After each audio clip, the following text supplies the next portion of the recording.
Pas toi. Non, pas direct. Messieurs, s'il vous plaît, de prendre place.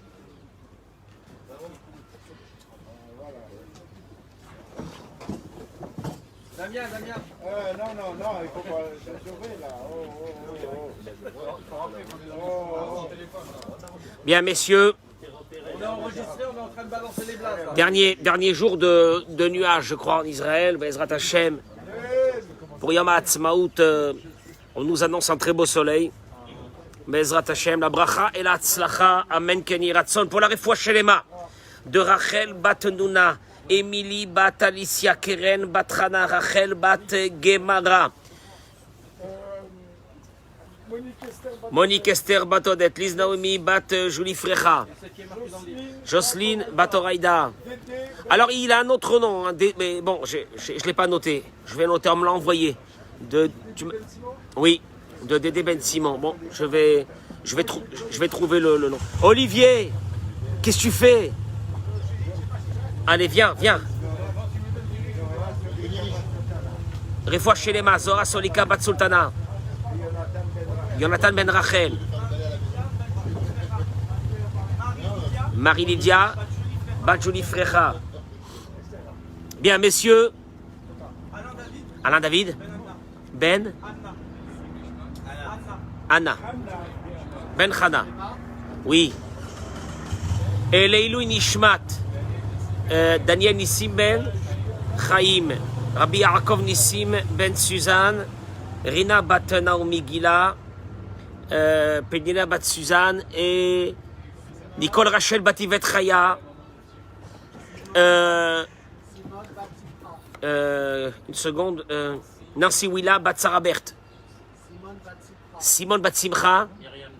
C'est Leilou Nishmat, ça. Myriam Dre. Bezrat Hashem. C'est Goulot Rabot, il dit le Rav. Alors là, vous allez vous régaler. Vous allez vous régaler ce matin. C'est Goulot Rabot. Mechila, j'accueille mes amis sur les réseaux sociaux. Boker Tov. Bracha ve'atzlacha chodesh tov umvorach. Un mois de protection, de bracha, de bonnes nouvelles. De bonnes nouvelles. Attendez-vous. Il va y avoir de bonnes nouvelles ce mois-ci. Et vous allez nous les raconter, toutes ces bonnes nouvelles, pour qu'on puisse, avec vous, remercier Akadosh Baruch Hu sur toutes les bonnes choses qui vont vous arriver. Amen Keni Ratson. Ségoulot Rabot. Il y a beaucoup de ségoulottes qui ont été données dans les livres. Vehen Mesugalot les Parnassatova. Et elles ont un pouvoir, ces ségoulottes, que la Parnassa de Dieu, elle descend sur la personne. Il y a dans les livres, il te dit. Mais Perek Zé, il te dit dans ce Perek que nous allons lire ce matin. Et je t'adèle les Havi Haftachot Chazal les Parnassa Beshefa. Je vais vous apporter les Haftachot, les promesses de nos sages pour une bonne Parnassa. Vichol Mishemekayem Otam. Et que tout celui qui les accomplit, Muftachlo, il lui est promis, Shelo Yeda Marsor Leolam, que jamais il ne manquera de Parnassa. Et il commence.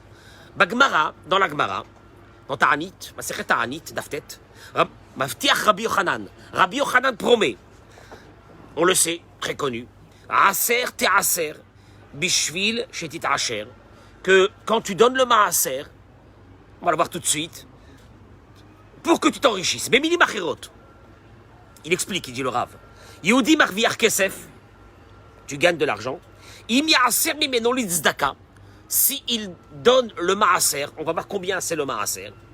Muftach lo sheiten lo Akadosh Baruch Hu ashirut. Akadosh Baruch Hu a promis que celui qui donne le maaser, il doit avoir de la richesse. Vechen pasak maran ha-Shulchan Aruch besifro bet Yosef. Le Shulchan Aruch lui-même l'a mis en tant que loi, que halacha. Chez Mutar la Yehudi lifron et Akadosh Baruch Hu be mitzvah achat bilvad. Il y a une seule mitzvah où tu as le droit d'éprouver Dieu, de mettre Dieu à l'épreuve. Moi, je ne peux pas mettre Dieu à l'épreuve. Dieu, je fais telle et telle chose, il faut que tu me fasses autre chose. Ça n'existe pas. Mais il y a une chose où tu peux. Vehi mitzvat maaser ksafim. C'est la mitzvah du prélèvement du maaser, de l'argent. Que Moshe Amar Hanavi Malachi Beperek Gimel. Le prophète Malachi l'a dit dans le Perek Gimel de son livre, le livre de Malachi. Il est là dans le Beth Midrash si vous voulez le voir. Il ramène la parole de Dieu. En fait, le prophète, quand il parle, c'est pas lui qui parle. C'est Dieu qui parle. Et il dit comme ça. Dieu dit, Havi'u et kol ha-ma'aser el bet ha-otsar. Écoutez-moi les mots. Dieu demande, apportez-moi tous les ma'aser dans le trésor du Bet Amikdash. Vihi teref bebeti. C'est important les mots. Pour qu'il soit de la nourriture pour ma maison. C'est Dieu qui dit, hein. Apportez-moi le ma'aser dans ma maison pour qu'il soit nourriture pour ceux qui sont dans ma maison. Attendez 2 minutes. Ou bechanoni nabazot. Et je vous demande de me mettre à l'épreuve. Ce sont les paroles de Dieu. Amar Hashem Tsevakot, Dieu a dit, Imlo iftach lachem, si je vous promets, mettez-moi à l'épreuve, si je ne vous ouvre pas les portes du ciel, ve'arikot ilachem beracha ad belidai, et que je déverse sur vous de la bénédiction à n'en plus finir. Anavi modia le'am Israël, shaborit barach mevakesh ma'amo, taviu bevakasha. Donc le prophète, c'est ce qu'il demande. Les bêtis, pour ma maison. C'est quoi aujourd'hui la maison de Dieu? C'est les yeshivot, les Bet Midrash où on étudie la Torah. Veu Bet Midrash, il le dit le Rav, c'est le Bet Midrash. Aujourd'hui, quand on dit Haviu, quand le prophète il dit Haviu et kol ha-ma'aser et bet ha-otsar ve'yeh teref bebeti, apportez-moi dans ma maison, c'est ce qu'on appelle les Bet Midrash. Au basé yeteref les meshamshai. Et là, Dieu te dit, qui c'est ceux qui sont dans ma maison? Puisque ma maison, c'est le Bet Midrash, où on étudie la Torah, c'est la Yeshiva, c'est le Kollel, où on étudie la Torah. Donc, qui sont ceux qui sont dans cette maison-là? C'est ceux qui étudient la Torah. Écoutez-moi bien, ce que je vous dis, c'est quelque chose de très important. Ceux qui étudient la Torah. Shiyoshvim ve'amelim betorati.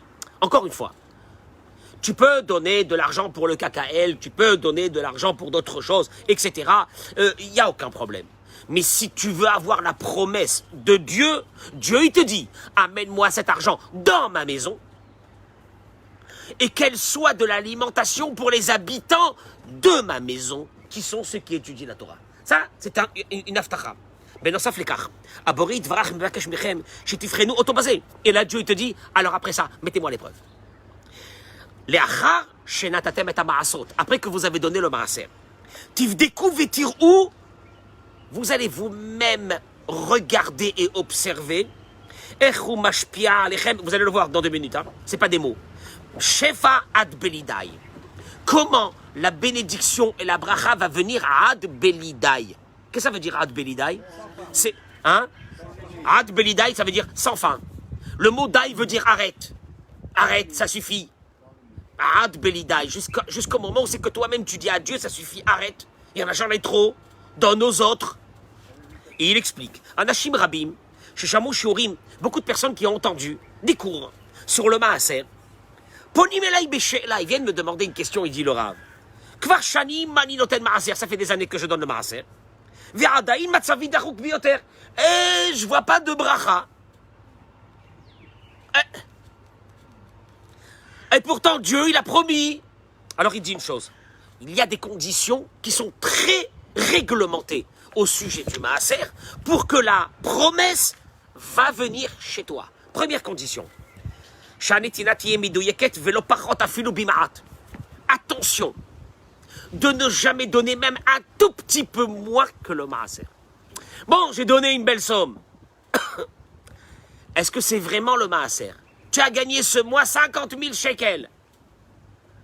Minimum, c'est combien? 5 000, je donnais 4 500, ça va, je donnais 4 000 ce mois-ci.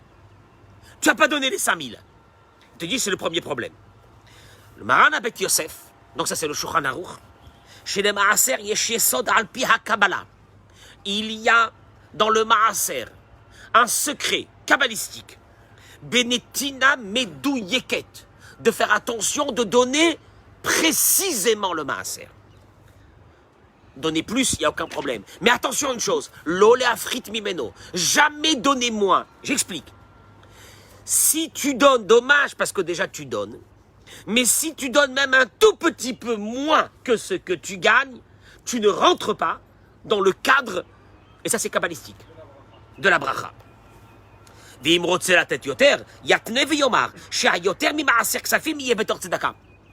J'explique.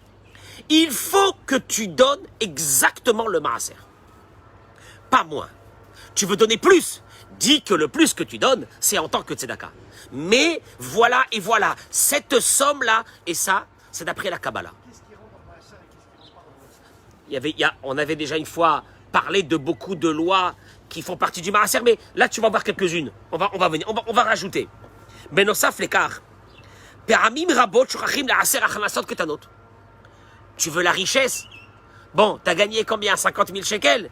Tu as mis 5 000 de côté. Est-ce que c'est sûr que c'est juste ça ce que tu as gagné?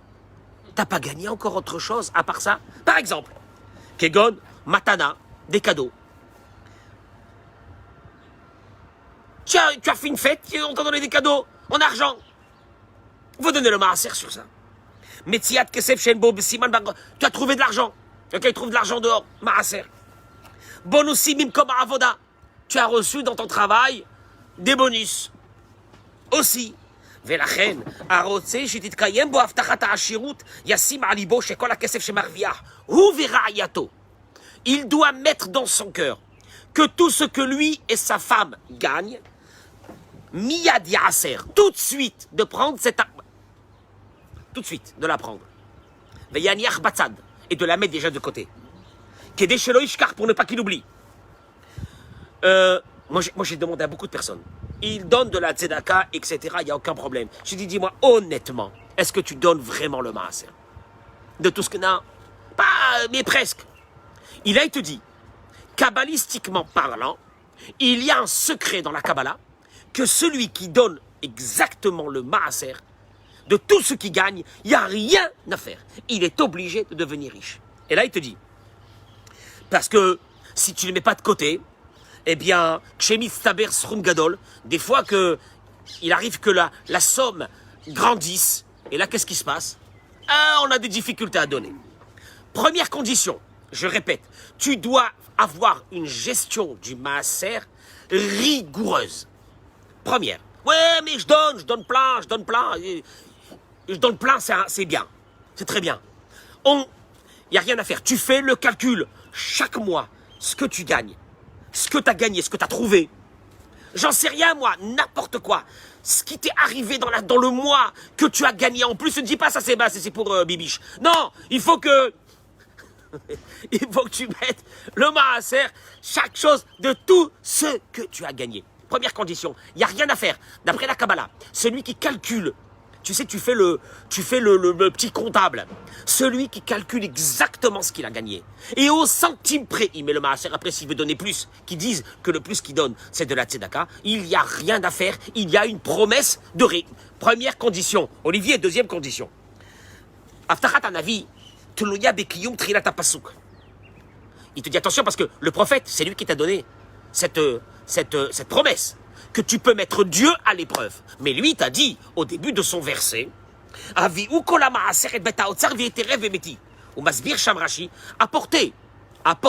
votre argent et mettez-la dans le trésor de ma maison et il sera en alimentation pour les personnes de ma maison. Rachid explique,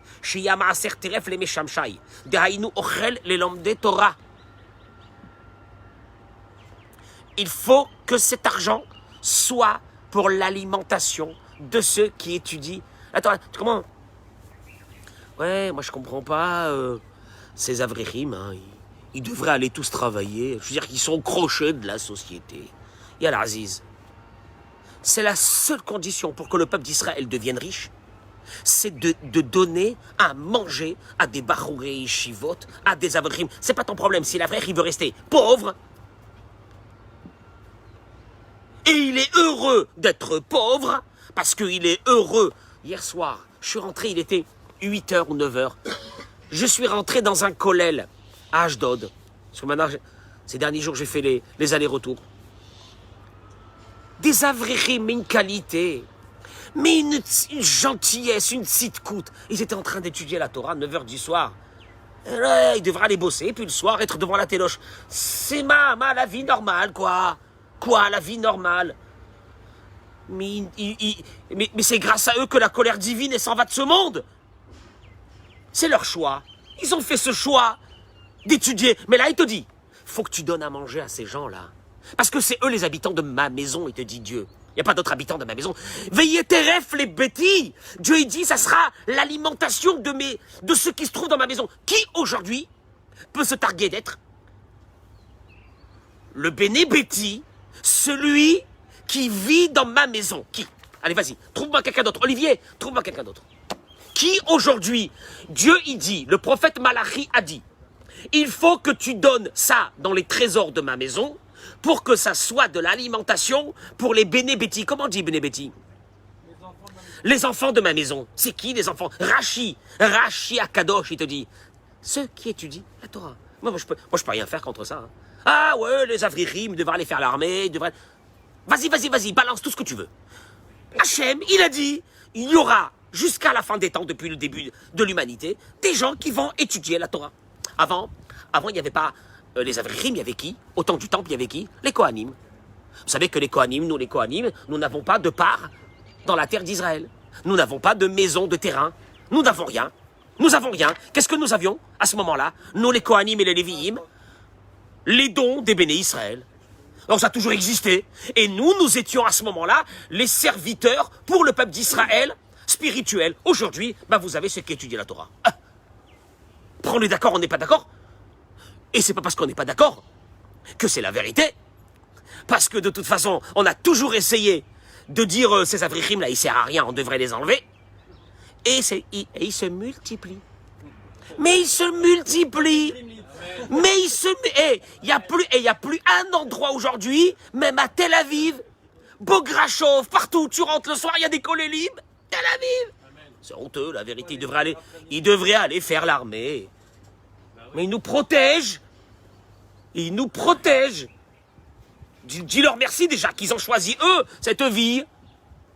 Et là, il te dit, voilà. Vekotev Chafetz Chaim. À part le Rashi que nous venons de voir, le Chafetz Chaim, partagez-moi ce cours. Pas pour devenir riche, parce que... Non, je vais pas être... Partagez ce cours parce que je vais pas être long, mais ça va pas leur plaire. Alors partagez-le. J'ai rien dit. Et le Chafetz Chaim, il dit, dans son livre Ahavat Chesed,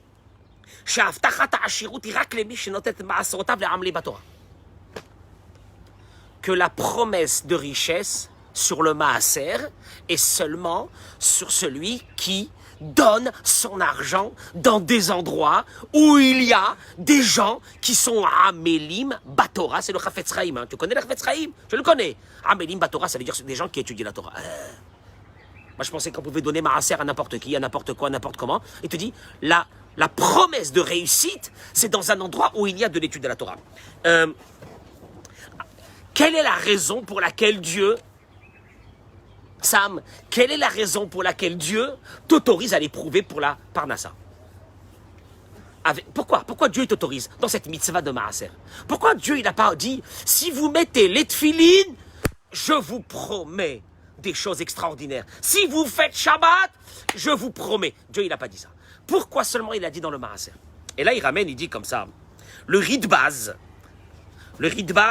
Rabbi David, Ben Shlomo et Ben Zimra, en 1500, il a écrit que Bishvil shiyiye hemshech kiyum lelomdei haTorah vela'aniyim be'am Israël. Là, c'est fabuleux ce qu'il dit le Ridbaz. Il te dit oui. Dieu t'autorise à l'éprouver. Tu sais pourquoi? Pour qui? Ça veut dire que pour Dieu, l'étude de la Torah était tellement importante qu'il a dit, si vous nourrissez ceux qui étudient la Torah, écoutez-moi bien, Dieu il dit, c'est les mots du Ridbaz, hein, en 1500 il a écrit ça. Mouchanani, Dieu il dit, j'accepte. Shetifrenu, c'est-à-dire Dieu il te dit, mais même pas dans le rêve que tu me mets à l'épreuve. Moi je te balance, moi, toi tu vas me mettre à l'épreuve. Il y a une seule chose que Dieu il dit, je vous autorise à me mettre à l'épreuve. Vous savez pourquoi? Parce que c'est trop important pour moi. Parce que j'ai des personnes qui vont étudier la Torah et qui vont se consacrer qu'à ça. Et j'ai besoin d'autres personnes. Alors, vous savez pourquoi? Tellement que moi, cette Torah, elle est importante pour moi, je vous permets de me mettre à l'épreuve sur les mots du Ridbaz. Mettez-moi à l'épreuve, c'est trop important pour moi, ceux qui étudient la Torah. Hein? C'est justement... Alors, Eric... Non, et mieux que ça. Et Dieu, il te dit, en soutenant la Torah, Tu participes à la Torah. Vous savez que la Gemara elle dit que seuls ceux qui auront étudié la Torah mériteront Triyat Ametim, la résurrection des morts qui fait partie des choses les plus fondamentales de nos croyances. Et là, le Talmud, il dit, mais il y a beaucoup de personnes, malheureusement, de nos frères qui n'ont pas étudié la Torah. Et la réponse, c'est qu'ils ont soutenu par diverses façons, chacun par sa façon, ils ont soutenu la Torah, ils ont soutenu leur communauté. En ayant cette part de soutien de la communauté, ils mériteront la résurrection des morts avec tout le monde. Mais il y a une condition obligatoire pour cette résurrection des morts, avoir ou étudié ou soutenu la Torah. Donc ça veut dire que ne les regarde pas comme des clochards, ils sont là, ils font rien, c'est à nous de les aider.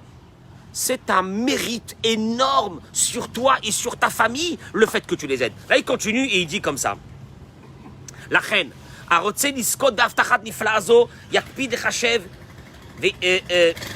il te dit comme ça. Ah, pardon. Il te dit, c'est vrai que les rabbins, les grands rabbins des dernières générations, et il cite ici Rav Ovadia Yosef, que ils ont dit dans la halacha, il te dit Rav Ovadia Yosef, il a permis que si tu as des enfants qui sont grands et que tu les aides, c'est une tzedaka. Tu peux déduire de ton maaser. Mais car Rabbi Machenu ben Israël, il y a beaucoup de personnes qui, c'est ça la coutume, ils aident des enfants qu'ils ont, donc c'est une tzedaka. Mikol Makom, il dit, En basé et aftachat akadosh baruch hu le'ashirut. Mais la promesse de richesse, il n'y a pas. La promesse de richesse, c'est teref les bêtis. À ceux qui étudient la Torah. Écoute bien. Et pourtant, je donne à droite, à gauche, à la famille. Kol hakavod. Extra. Baruch Hashem. Que Dieu te donne et te rajoute. Et à mes parents, et à ci, à là. C'est beau. Mais et tu peux le faire rentrer dans le maaser.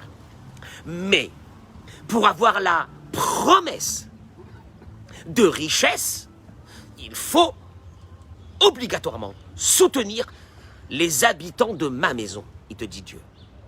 Tu entends? Et ça, parce qu'il y a beaucoup de personnes qui ne le savent pas. Et qui disent, je comprends pas, moi je donne le maaser tous les mois. Rien du tout, il n'y a rien, il n'y a rien. Il faut que ça aille.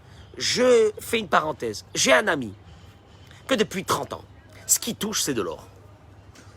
Mais c'est pas possible. Des fois, je me dis, mais comment il fait? Ce qui touche, c'est de l'or. Une fois, il est dans ça, une fois, il est dans ça, une fois, il est dans ça. Dans toutes les affaires qu'il fait, de l'or. Mais il a une coutume. Une fois par mois, je le vois, il est assis. Et il est en train de calculer. Mais avec la calculette et tout. Au centime près. Et il a un kollel qui soutient. Je crois que presque tout le kollel aujourd'hui, c'est lui qui le soutient. Où il y a des gens qui étudient la Torah toute la journée. Mais le mec, il avait compris. Il avait compris. Teref les bêtis. Il te dit, le prophète, il faut que ça soit de l'alimentation pour les habitants de ma maison. Et Rachid te le dit, c'est ceux qui étudient la Torah. Tu comprends? Je continue. Moi, je vous lis ce qui est marqué dans la Lacha. Il te dit, Tenaï Shlishi.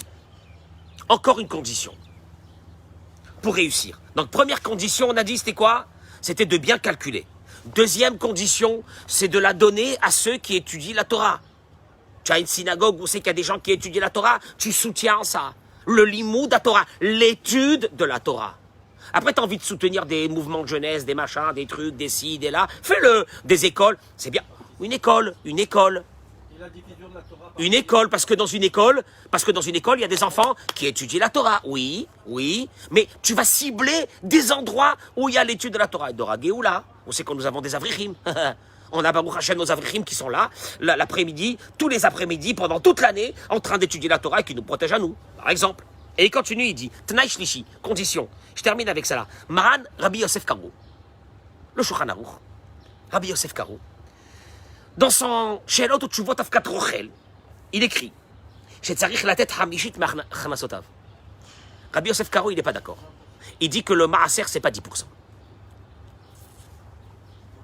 Pourtant, le maaser, c'est Aeser. Aeser veut dire 10%, c'est logique. Il dit comme ça. Il dit Dehaïnu. Attendez, il précise. Imarviach derech machal. Par exemple, quelqu'un qui gagne Aseret alafim shkalim, 10 000 shekels. Tsarich la tête alpaim shkalim. Il doit donner 2 000 shekels. Car Gamnire chez Odarto chez la Gaon Mivina. Le Gaon de Vina aussi va selon le même avis que Rabbi Yosef Karo. Shulchan Aruch.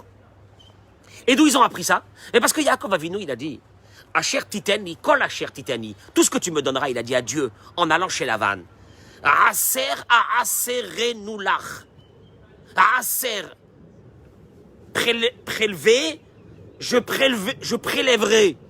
Aser a aserenu, kafoul. 2 fois il a dit le mot, parce qu'il aurait dû dire, kol asher titen li, tout ce que tu me donneras, a aserenu lach.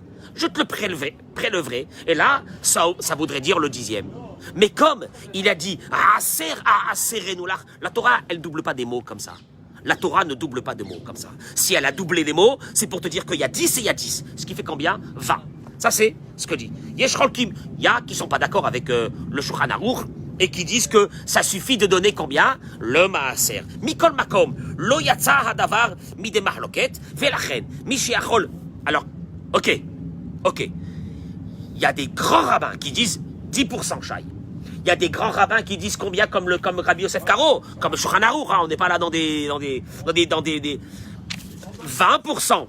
Alors il te dit, celui qui a la possibilité de donner 20%, Bevadaï, c'est sûr que t'es kouyam bo aftachata hashirut. Il donne 20% à un endroit de Torah, mais c'est sûr et certain que la promesse de richesse lui viendra. De'u lachem yedidaï. Il dit le Rav, mes amis, sachez-le, que le Yetzer Hara ne vous laissera pas faire cette mitzvah facilement. Il va essayer de t'enlever la émouna. Parce que juste au moment où c'est que tu vas prélever ton maaser, tu auras un problème avec le moteur de la bagnole. Ah, tu vas dire, maman. Là, ils sont mignons. Non, mais ils sont mignons, les rabbins. Ils sont mignons, les rabbins. Passe-moi si, je peux pas ce mois-ci. Il te dit attention parce que le Yetzer Hara ne veut pas que tu deviennes riche. Parce que là, ça voudrait dire que tu vas voir devant ta vie Dieu. Il veut pas que tu le vois. Donc il va te laisser dans des trucs comme ça, je sais pas. J'ai commencé à prélever le maaser, paf. Je me suis tapé un PV. Et là, tu vas dire j'en ai marre. La vérité, ça marche même pas. C'est pas que ça marche pas, ça m'amène à poisse. Hein? Bien sûr que non. Mais Sefer HaChinuch. Alors là, le Sefer HaChinuch, que je cite plusieurs fois, chez Echad Migdol HaRishonim, c'est un des grands qui a écrit ce livre, hein, parmi les plus grands du peuple d'Israël, au temps du Rashi presque. Il écrit Kar Mekoublani Mirabotai. Le Sefer HaChinuch, il écrit j'ai reçu de mes maîtres. Donc ça remonte à très loin. Chez Kol Hazaïr Bibirkat Amazon. Que celui qui fait très attention de faire le Birkat Amazon, moi je vais à Mordechai, comment il fait Birkat Amazon? Je suis épaté. Mezonotav metsuim lo bekavot kol yamav. Il est sûr et certain d'avoir sa parnassa avec dans l'honneur, toute sa vie. Et Hevi et Dvarav et Mishnah Brura. Il dit regardez le Rav, combien de temps vous mettez pour votre parnassa dans la journée? Bien sûr plus qu'1 heure. Est-ce que ça vaut pas la peine de mettre 5 minutes après le repas pour faire Birkat Amazon Bekavana avec ferveur, en comprenant ce que tu lis? Imaginez-vous que votre patron vous dit si vous faites des heures sup, je vous rajoute. Et des fois il rajoute, des fois il t'embrouille, il rajoute rien. Et là, Yeshlachem Avtacha Me'aborit Barach. Il dit le Mishnah Brura, il ramène ça. Vous avez une promesse de Dieu que la condition s'accomplisse. Mais le Yetzer Hara te dit, mais à quoi ça sert de faire Birkat Amazon Bekavana? Bien sûr que si on recevait en espèces cet argent juste après le Birkat Amazon, on n'aurait pas eu de problème. Mais là, il faut faire ce Birkat Amazon Bekavana et voir tout doucement dans sa vie comment ta situation financière elle va changer. Ségoula de Birkat Amazon, il aura cette ségoula, c'est parce que au moment où tu dis le Birkat Amazon, tu dis Hakel, Azan, Dieu, qui donne à manger, qui nourrit, à nous, Veta Olam Kulo Betuvo, qui nous nourrit avec sa bonté. Et là, tu réfléchis à la grandeur de Dieu. Et là, tu fais rentrer la Emouna. Et cette émouna accompagnée de cette lecture du Birkat Amazon fait que ta parnassa, elle change. Il n'y a rien à faire. Benosaf l'écart. Il te dit, ah, voilà encore une condition. Oui, des conditions, mais écoute, tu mets ton maaser, tu fais Birkat Amazon, Bekavana, tu mets ton maaser dans des endroits où il le faut, tu calcules bien ton maaser, tu fais ton Birkat Amazon, Bekavana, ça va, c'est pas, pour l'instant, on n'a pas, on vous a pas demandé d'aller pèleriner au Tibet le truc. D'accord ou non? Ok. Dernier conseil, mais conseil de folie. Alors là, avec celui-là, Dieu Dieu va avoir un doute, est-ce qu'il vous rend que millionnaire ou milliardaire? Alors, écoutez là. Mais celle-là, Mordechai, celle-là, je pense que c'est là. Honnêtement, hein. C'est le joker. Voilà, c'est le joker. Voilà, celle-là, c'est le joker. Il te dit, la Gemara dans Masechet Baba Metzia Daf Nun Tet, elle ramène. Amar Rabbi Chelbo. Il dit Rabbi Chelbo, écoutez bien. Et partagez ce cours-là, parce que ce que je vais dire maintenant, c'est très important. Les olam yadam zahir bichvod ishto. Les olam, tout le temps. Mais tout le temps. Yehe adam zahir. L'homme doit faire très pointilleux, faire très attention. Bichvod ishto. Dans l'honneur de sa femme. She'en abracha metsuya betor beto shel adam. Car toute la bénédiction que tu as à la maison, elle est seulement bishvil ishto. Pour sa femme. C'est pas moi qui le dis, hein. C'est le Talmud, c'est la Gemara, c'est la Torah. C'est la Torah. C'est Dieu, c'est la Torah, c'est Dieu. Tu entends? C'est pas des rabbins qui ont marqué ça, c'est Dieu. J'explique. D'où on le sait? Chez Nehemar. Parce que tu crois que le Talmud, il est là, il se fait un kiff un bon matin, et qu'il se lève le Talmud et qu'il dit un bon matin. Vous savez, si vous faites kavod à votre femme, vous deviendrez riche? Non. Parce que c'est marqué dans la Torah. Ou les Avram Avinu, ou les Avram, et à Avram, et Tiv, Dieu lui a envoyé de la richesse, Ba'avura. Grâce à elle. Grâce à qui? À Sarah. En Égypte. Mamshicha Gemara ve'omeret, la Gemara continue et dit Shekachaya melamed Rabba libne mechoza. Rabba disait aux gens de sa ville, qui sont devenus très riches d'ailleurs. Mechoza était une ville de...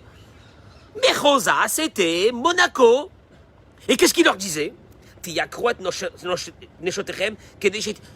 leur avait dit au début de cette ville, quand ils ont construit cette ville, gâtez, honorez, respectez vos femmes pour que vous deviendrez riches. Ils ont accompli ce qu'il a dit. Ils sont devenus tous milliardaires. Et là, il continue, il dit, Be'enai, j'ai vu, Rabim, Raïti Anashim Rabim, Sha'ovdim le Parnasatam Be'avoda Mechubedet, Ve'en Lahem Bracha Be'mamonam.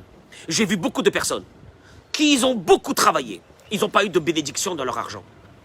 Allez, parti. Kolasman, il te dit, tout le temps, ils avaient des problèmes avec la banque. Pourtant, ils gagnaient, ils travaillaient. C'est pas qu'ils dormaient à la maison. À peine s'ils réussissaient à terminer le mois. Après un petit moment que j'ai vérifié, il te dit, j'ai découvert j'ai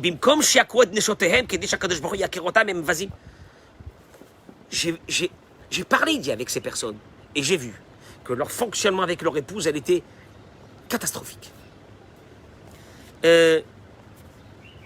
Patarti bifnehem gmarazo. Il te dit, j'ai ouvert cette gmara devant ces personnes et je leur expliquais que Dieu se conduit avec vous, bemida keneged mida. Qu'est-ce que ça veut dire? Mida keneged mida, mesure pour mesure.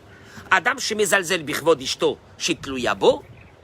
Un homme qui ne respecte pas sa femme, qui dépend de lui, enfin en principe c'est comme ça que ça doit être, c'est pas péjoratif. La femme doit dépendre du mari. C'est pas à la femme d'aller chercher la parnassa, c'est à lui de se casser la tête. Tu m'entends, Eric? La parnassa, qui c'est qui doit l'amener? C'est le mari, c'est pas la femme.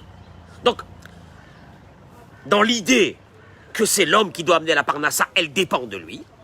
Donc si toi, tu dégrades quelqu'un qui dépend de toi, Dieu il te dit je te dégrade. Toi tu dépends de moi, je te dégrade aussi. Je t'enlève ta parnassa, je t'enlève tout, tu vas être dans la galère tout le temps. Et là il te dit, je termine par une petite histoire qui ramène, c'est fabuleux. Écoute bien ça, Shai, tu m'entends? Ça, c'est Yesod. Il dit, ça fait 1 an, j'ai été invité à faire un cours, il dit le Rav, dans le domicile d'une personne qui habitait dans une des villes les plus chères d'Israël. Je ne sais pas si c'est Césarée ou un Herzliya ou un truc comme ça. Il dit, quand je suis arrivé chez lui, au Savion, il dit, il est arrivé devant la maison, il pensait que c'était un appartement ou une maison, il découvre une villa sur 4 étages, mais d'un autre monde.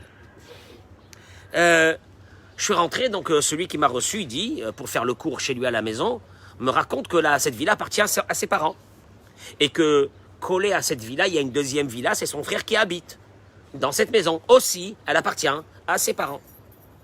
Alors il dit, le Rav, que je commençais à dire, sûrement que son père est quelqu'un de très très riche. Un monsieur qui a... Il lui a dit pas du tout. Mon père aujourd'hui, il lui a dit, mon père est aujourd'hui à la retraite. Il a travaillé dans un bureau de l'État d'Israël. Et il a toujours été sahir. Comment on dit sahir? Salarié. Salarié. Alors il lui a dit, alors, comment c'est possible que des salariés, ils peuvent réussir à... Ils ont dû acheter un terrain, ils ont eu la bracha dans ce terrain, ils ont construit, ils ont vendu, ils ont racheté, ils ont eu de la bracha. Comment c'est possible? Aussi, Faben va mar... Alors il a continué, le fils lui a dit, non mais il y a aussi, ils ont encore un autre appartement, c'est là-bas, ils habitent. Donc déjà, tu vois que des gens qui n'ont pas été des hommes d'affaires, ils ont eu, Dieu bénisse, une belle richesse. Comment c'est possible? Et là, il dit, au début, je lui dis, comment ça marche? Comment on peut comment on peut avoir autant d'argent? Au début, il a dit que le fils n'a pas su quoi lui répondre. Après, il lui a dit, je sais pas comment mes parents, ils ont réussi. Voilà, ils ont gagné, ils ont acheté, ils ont vendu, ils ont fait, je sais pas. Alors, il lui a dit, dis-moi, est-ce que ton père respecte ta mère? Alors là, il lui a dit, Miyamai, de ma vie, l'oraiti Adam chez Mechabad et Ishto yoter ma vie. De ma vie, j'ai jamais vu un homme qui respecte sa femme comme mon père. Mais olam ou loiri met kolo. Il n'a jamais levé sa voix devant, jamais crié. Chaque fois qu'on venait dire maman, elle a dit ça, maman, elle a fait ça, on n'est pas content, etc. Toujours il leur disait, c'est maman qui a raison. Loya sauf Shavua, ça n'existait pas une fin de semaine que papa ne rentrait pas à la maison avec un bouquet de fleurs. Pour Shabbat, et un beau bouquet de fleurs. Pas un bouquet de fleurs à 20 shekels. Un beau bouquet de fleurs. Ou mit des palmes. Et de temps en temps, il rajoutait des cadeaux aussi. Bechol chag ou kanala matana yekara. Il n'y avait pas une fête. Il n'y avait pas un anniversaire. Il n'y avait pas une chose qui n'était pas là, préparée pour lui faire plaisir, kavod, etc. Et des cadeaux et tout ça. Comme ça, il raconte. Comme ça, il raconte le fils. Des fois, le soir, maman, elle sortait pour aller à un mariage ou un cours de Torah. Papa restait dans le salon et attendait maman.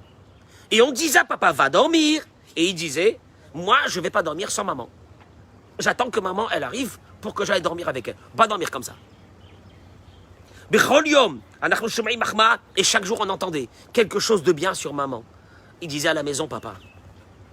Botorega, il dit, à ce moment-là, tous les doutes que j'avais, comment il a eu la bracha, se sont terminés. Yehudi shemechabed kachet ishto. Un juif qui respecte comme ça sa femme. Et no tzarich liot ish asakim. Il n'a pas besoin d'être un grand businessman pour avoir une bracha dans l'argent.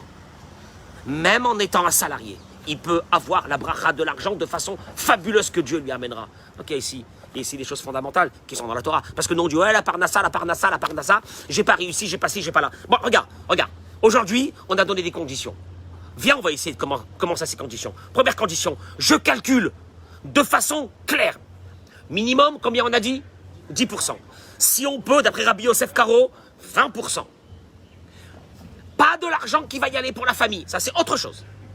À moins que tu veux la donner à la famille, mais là, tu ne rentres pas dans la catégorie de la condition que le prophète a dit pour devenir riche. Ok, Gamtov, c'est bien aussi, je ne dis pas le contraire. Mais si tu veux t'amener la bracha, elle est là. Deuxième condition, de donner ça à qui? De donner ça, de soutenir des endroits où il y a les habitants de Dieu. Les habitants de Dieu, ceux qui étudient la Torah. Je suis désolé, hein, c'est marqué. Ça, c'est la halakha. Mais alors, tu n'es pas d'accord, alors ne le fais pas. Mais si tu veux devenir riche, voilà. Autre condition, Birkat Amazon. Birkat Amazon, mila bemila dans les mots. Dans les mots. Hachem, à ce moment-là, il déverse sur toi une bracha d'un autre monde. Birkat Amazon. Dans le livre avec même en français, si tu peux, pour que tu comprennes qu'est-ce que tu dis. Doucement. Et souvent, c'est le moment où le téléphone, il sonne, on t'appelle, on te scie, on te la le Satan au moment du Birkat Amazon. Dernière chose qu'on vient de dire, on va dire, qui englobe tout et qui t'amène dans une richesse, Bezrat Hashem, extraordinaire, elle est celle-là. Le respect de sa femme. Le respect de sa femme. Pas de shlom baït, pas de bracha, pas de shalom à la maison. Ne sors pas travailler, dommage, va à la pêche. Sors pas travailler, ça sert à rien. Tu t'es embrouillé ce matin avec ta femme, ne sors pas travailler. Cravate, va boire un café dans une terrasse. Dommage, dommage pour cette journée-là. Kavod, respect, empathie, féliciter, gâter, ouvrir sa poche pour gâter sa femme. Faut pas avoir dans la poche des épines qu'ils arrêtent. Aïe, quand il fait rentrer la main pour faire sortir de l'argent. Non, tu gâtes. Parce que toute la bracha est la bracha metsuya. Parce que la bracha dans la maison ne se trouve pas que grâce à qui? Grâce à la femme. Ça c'est marqué dans la Gemara. Tu veux que je te dise? Je suis pas d'accord. Alors reste salarié. Tu veux devenir riche? Voilà, on vient de donner ce matin. Allez, venez, on commence avec ça. En vous souhaitant une journée extraordinaire. Amen, Ken Yiratso.